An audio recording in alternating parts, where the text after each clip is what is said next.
AF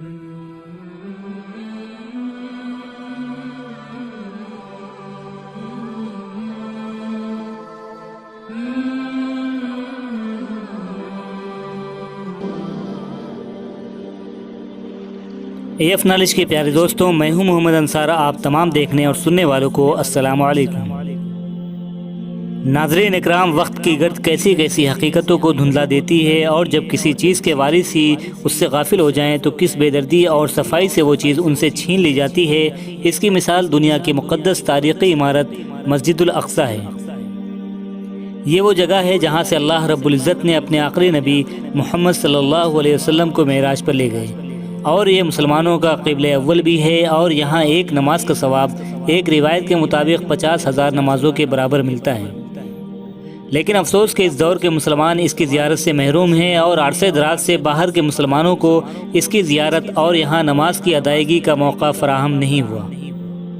آج کے اس video میں ہم القدس شہر اور مسجد الاقصیٰ کے مختصر تاریخی تعارف اور یہودیوں کے مسجد الاقصیٰ کے متعلق جھوٹے دعوے کی حقیقت پیش کریں گے۔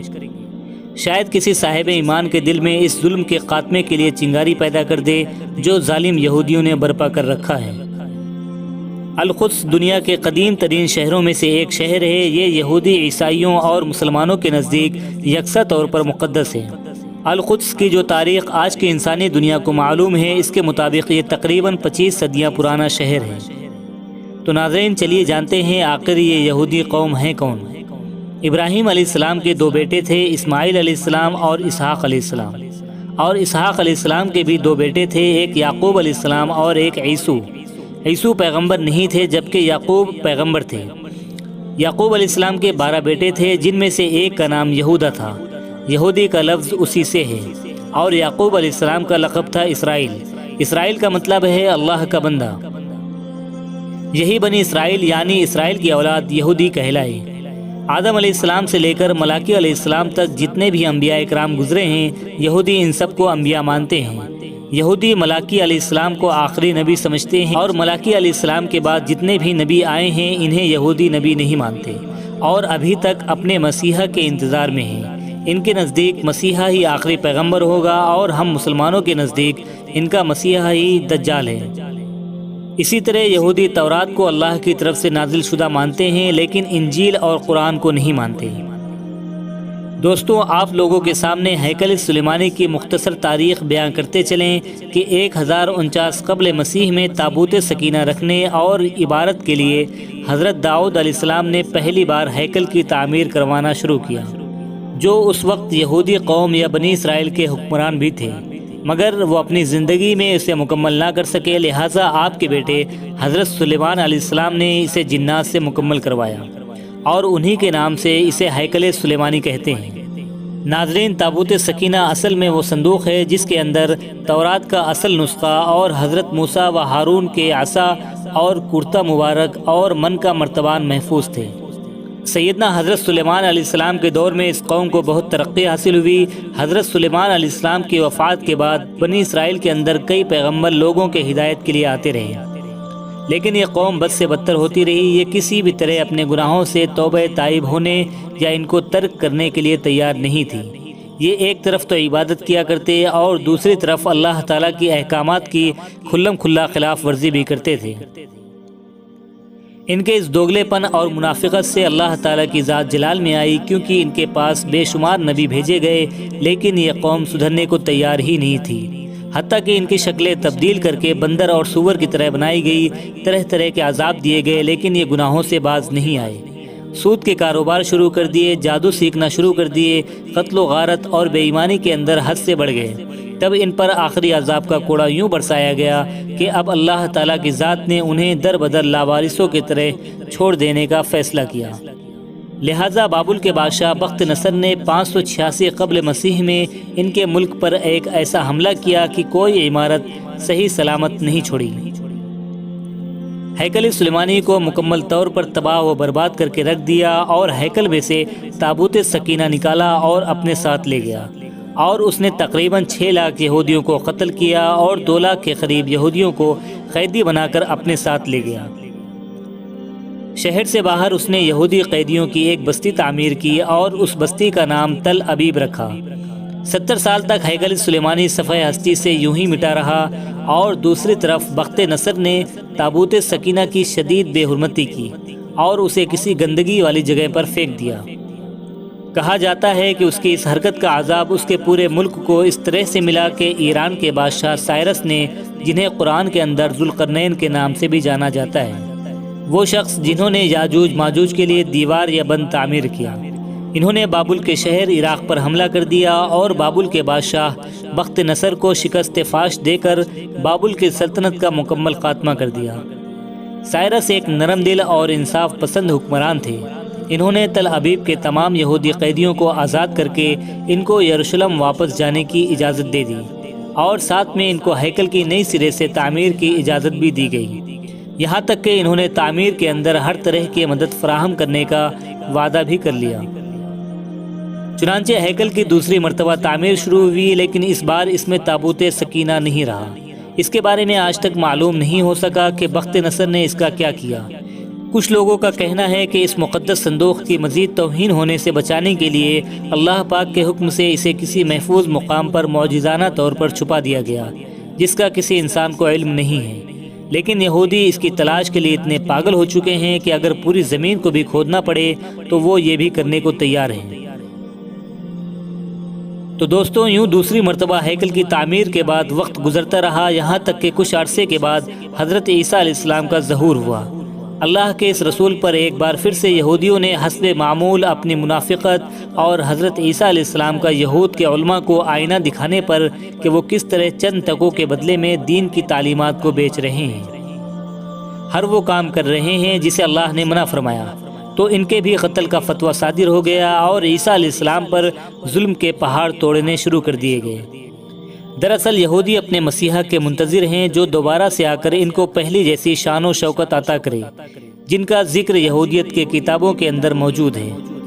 لیکن ان لوگوں نے اپنے مفاد اور کرسی کو خطرے میں دیکھ کر آپ کو دجال کہہ کر سولی پر لٹکانے کی کوشش کی، لیکن اللہ تعالیٰ نے آپ کو زندہ آسمان پر اٹھا لیا اور یہودی ایک بار پھر سے اپنی بدعمالیوں کے اندر مصروف ہو گئے۔ اس واقعے کے 70 سال کے بعد ایک بار پھر سے یہودیوں پر اللہ کا عذاب نازل ہوا، اور اس عذاب کا نام تھا ٹائٹس۔ یہ رومی جرنیل بابل کے بادشاہ بخت نصر سے بھی زیادہ ظالم ثابت ہوا، اور اس نے صرف ایک دن کے اندر لاکھوں یہودیوں کو قتل کر دیا، اور اس نے ہیکل سلیمانی کی اینٹ سے اینٹ بجا دی، اور یہودیوں کو ہمیشہ کے لیے یروشلم سے باہر نکال دیا گیا۔ یہودی پوری دنیا کے اندر بکھر کر اور رسوا ہو کر رہ گئے، اور یوں 1900 سال تک در بدر بھٹکنے کے بعد جب برطانیہ نے 1947 میں فلسطین پر قبضہ کیا تو ساتھ ہی ایک ناجائز بچے اسرائیل کو فلسطین میں جنم دے دیا، اور یوں صدیوں سے دھکا کھانے والی قوم کو ایک بار پھر سے اس ملک اسرائیل کے اندر اکٹھا ہونے اور رہنے کی اجازت مل گئی۔ لیکن یہ قوم اپنی 1000 سال پرانی گندی فطرت سے باز پھر بھی نہیں آئی، اور یہ برطانیہ کی جنم دیے ہوئے اسرائیل تک محدود نہیں رہے، بلکہ ایک بار پھر سے ہمسایہ ملکوں کے لیے اپنی فطرت سے مجبور ہو کر مصیبت بننے لگے۔ 5 جون 1967 کو اس نے شام کے گولان کی پہاڑیوں پر قبضہ کر لیا، اور 1968 میں اردن کے پچھمی کنارے پر قابض ہو گئے۔ اسی سال مصر کے علاقے پر بھی کنٹرول حاصل کر لیا۔ آج اس قوم کی شرارتیں اور حرکتیں دیکھ کر اندازہ ہوتا ہے کہ آج سے 2 سے 3 ہزار سال پہلے یہ کس قدر سازشی رہے ہوں گے، جس کی وجہ سے اللہ تعالیٰ نے ان پر لعنت کر دی تھی۔ ناظرین، مسلمان ممالک کی بے غیرتی اور بزدلی کی وجہ سے اس نے پورے دنیا کے مسلمان ممالک کے اندر آگ لگا کر رکھ دیا، اور ان کا اگلا مشن جلد از جلد ہیکل کی تعمیر ہے، اور اس ہیکل کے اندر تخت داؤد اور تابوت سکینہ کو دوبارہ رکھنا ہے، تاکہ ایک بار پھر سے اپنے مسیحا کے آنے پر پوری دنیا پر اپنی حکومت کو قائم کر سکے۔ اور ان کا یہ مسیحا اب ہوگا دجال، جو اپنے آپ کو مسیحا کہے گا، لیکن مسیحا تو حضرت عیسیٰ علیہ السلام پہلے ہی گزر چکے ہیں، اور یہ مسیحا جھوٹا ہوگا جسے دجال کہتے ہیں۔ یہودی یہ کام انتہائی تیز رفتاری سے کر رہے ہیں، جس کا نام ہے گریٹر اسرائیل کی تعمیر۔ یہ ایک پورا پلان ہے جس کے مطابق پوری دنیا سے یہودیوں کو اکٹھا کر کے ایک الگ گریٹر اسرائیل کی ریاست کو تعمیر کرنا ہے۔ ہیکل سلیمانی کی تیسری مرتبہ تعمیر کے نتیجے میں یہ پوری دنیا تیسری عالمی جنگ کے آگ کے اندر لپٹ جائے گی، کیونکہ اس ہیکل کو تعمیر کرنے کے لیے مسجد الاقصی کو شہید کرنا پڑے گا، اور اس کی بنیادوں پر اسے تعمیر کرنے کا نقشہ بھی ان کے پاس تیار ہے، لیکن مسلمان قوم اور ملکوں کی اس کی کوئی پرواہ نہیں ہے، کیونکہ ان کا ملک محفوظ ہے، ان کے اثاثے بھی محفوظ ہیں، ان کے ڈالرز اور ان کی فیملی بھی، اور ان کی عیاشیوں کو کوئی پوچھ نہیں رہا، تو بھلا انہیں کیوں تکلیف ہونے والی ہے؟ یہودی آج تک اس ہیکل میں بچ جانے والی دیوار کو، جسے دیوار گریہ کہتے ہیں، اس کو ہاتھ لگا کر گڑ گڑاتے ہیں اور روتے پیٹتے ہیں، توبہ اور معافیاں طلب کرتے ہیں، مگر آج بھی اپنی مکار فطرت سے باز نہیں آتے، یعنی بینک کا سود کا نظام بھی چلا رہے ہیں، سازشیں کر کے مسلمانوں کا خون بھی بہا رہے ہیں، اس کے علاقے پر قبضے بھی کر رہے ہیں، دنیا کے وسائل پر بھی قبضہ کر رہے ہیں، لیکن پھر بھی مظلوم بن کر دیوار گریہ کو پکڑ کر معافی بھی مانگ رہے ہیں، یعنی وہی منافقت اور فطرت جو ان کے خون کے اندر شامل ہے۔ دوستوں، اب گریٹر اسرائیل کی تعمیر اور دجال کا انتظار ان کا سب سے بڑا مقصد ہے، جس کو مکمل کرنے کے لیے وہ سر دھڑ کے بازی لگانے پر تلے ہیں۔ اس منصوبے کے 4 مرحلے ہیں۔ پہلے نمبر پر مسلمانوں کے 2 اہم ترین مقدس مقامات کو گرانا، یعنی مسجد الاقصیٰ اور قبۃ الصخرہ۔ دوسرے نمبر پر ہیکل سلیمانی کی تعمیر، جس کے بعد سب سے بڑی اور خوفناک جنگ ہوگی، جسے جنگ ہرمجدون کہتے ہیں۔